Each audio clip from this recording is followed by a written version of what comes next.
Hello दोस्तों, welcome है अपने चैनल पे भावी दरोगा पे। आप लोगों के मैसेज और कमेंट आने के बाद एक्चुअली यहाँ पे तो कोई रिस्पॉन्ड नहीं दे रहा उतना, लेकिन इंस्टाग्राम पे 10,000 से अधिक फैमिली जुड़ चुकी है, तो सबके मैसेज के रिप्लाई के लिए हम यहाँ पे अब नोट से वीडियो बनाना चालू किए हैं। जैसे कि पर्यावरण संरक्षण अधिनियम 1986 आज हम देखना चालू करेंगे। और देखिए 5-5, 2-2 मिनट के अंदर हम आपको रिवाइज करा रहे हैं, तो अगर अच्छा लगे तो आप लोग रिस्पॉन्स जरूर दीजिए। कमेंट करेंगे तो हमको पता चलेगा आप वीडियो हमारी देख रहे हैं। तो इसमें हम देखते हैं जैसे पारित कब हुआ था। पारित देखिए, तो पारित 23 मई 1986 को हुआ था और लागू कब हुआ था, तो 19 नवंबर 1986 को। और इसका अन्य नाम जो है छत्रधारी कानून बोलते हैं। ठीक से इसको समझ सकते हैं कि पर्यावरण संरक्षण अधिनियम है, यानी पर्यावरण पेड़ों से होता है और पेड़ हमारे छांव देते हैं।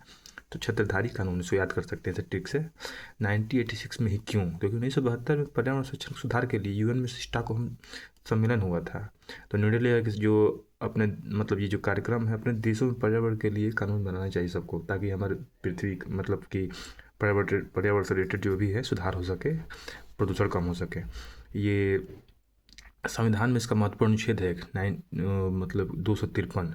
इसमें दिया गया है कि अंतर्राष्ट्रीय समझौतों को प्रभावी बनाने के लिए कानून का प्रावधान के बारे में दिया गया है कि, और इसी को आधार बना के जो है पर्यावरण संरक्षण अधिनियम 1986 लागू यहाँ पे हमारे यहाँ लाया गया।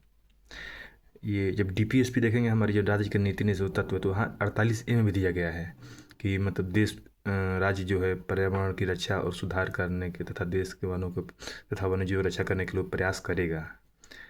तो और फंडामेंटल ड्यूटी 51 में भी यही बात दिया गया है कि प्रत्येक नागरिक पर्यावरण की रक्षा करेगा, हमारा भी का दायित्व है। उसके बाद जो है इसको हम आते हैं, इसके सेक्शन 1 में आते हैं एक बार। तो इस संक्षिप्त नाम विस्तार दिया गया है पूरे देश में, भारत में मतलब इसका विस्तार है। अब सेक्शन 2 में देखिए परिभाषा सब में होता है, अब बताए तो आपसे हम बताए थे। सेक्शन 2A में दिया है पर्यावरण की परिभाषा दिया गया है। उसके बाद सेक्शन 2B देखिए है, 2B में पर्यावरण प्रदूषक दिया गया है, पॉल्यूशन के बारे में बताया गया है। और 2C में दिया गया पर्यावरण प्रदूषण, ये मतलब कि इन्वायरमेंटल पोल्यूशन है। मतलब ये देखो दोनों में अंतर समझ लीजिए एक बार, बी में और सी में देख लीजिएगा।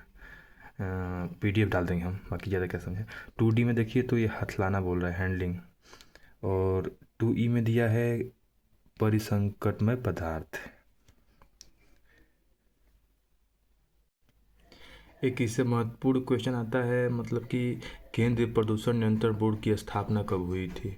तो 1974। इसको ध्यान दीजिएगा। मंत्रालय जो आता है पर्यावरण और जलवायु परिवर्तन मंत्रालय के अंतर्गत आता है। सदस्य इसमें 17 होते हैं। एक क्वेश्चन पूछा था कि हमारे कोई PM में हमको याद आ रहा है कि हमने मॉक टेस्ट में दिया था कि केंद्रीय प्रदूषण केंद्र नियंत्रण बोर्ड में कितने सदस्य होते हैं? 17, एक चेयरमैन, 16 अन्य होते हैं। और सेक्शन 3 से 6 में केंद्र सरकार की शक्तियों के बारे में बताया गया है। जैसे कि सेक्शन 3 देखिए, केंद्र सरकार के एक के अंतर्गत प्राप्त शक्तियों को कर्तव्यों के लिए प्राधिकरण की स्थापना करेगा। जैसे प्राधिकरण देखिए, जैसे कि नेशनल ग्रीन जो है, नेशनल ग्रीन ट्रिब्यूनल जो है, मतलब राष्ट्रीय हरित प्राधिकरण 2010 में स्थापना हुआ था, यूपीए की धारा 3 के द्वारा। 4 में केंद्र सरकार द्वारा अधिकारियों की नियुक्ति।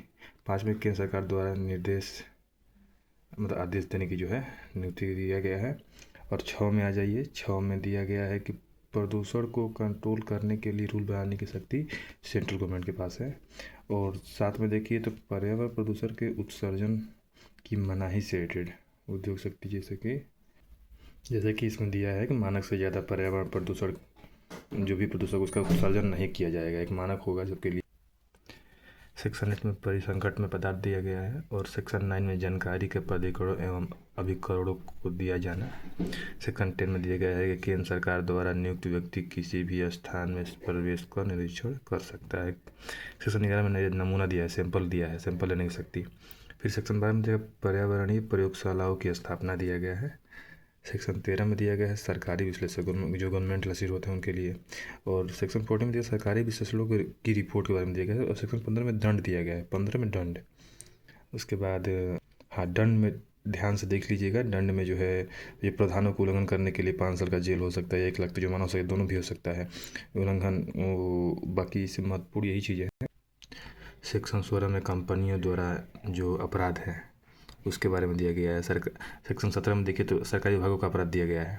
सेक्शन जो है 19 देखिए अपराधों का संज्ञान सुनवाई कौन करे? केंद्र सरकार, प्राधिकरण, राज्य सरकार का। और इसे देखिए कम से कम 6 दिन 60 दिन जो है पहले इसका देना आवश्यक है सूचना, अगर इस नियम के तहत किसी पर कार्रवाई करना है तो।